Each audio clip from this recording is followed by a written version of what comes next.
श्री स्वामी समर्थ श्रावण महिन्यामध्ये 72 वर्षांनी शुभ योगायोग घडत आहे.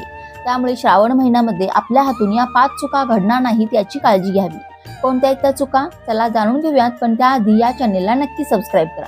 नंबर 1, शिवलिंग हे पुरुष तत्व मानले जाते.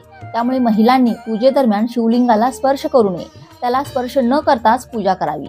नंबर 2, श्रावण महिन्यात व्रत करणाऱ्यांनी काळे वस्त्र परिधान करून भगवान शिवाची पूजा करू नये, कारण काळा रंग हा नकारात्मकतेचे प्रतीक मानला जातो.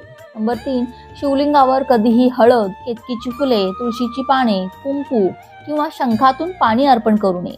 नंबर 4, प्रदोष व्रतात अन्न हे सात्विकच असावे.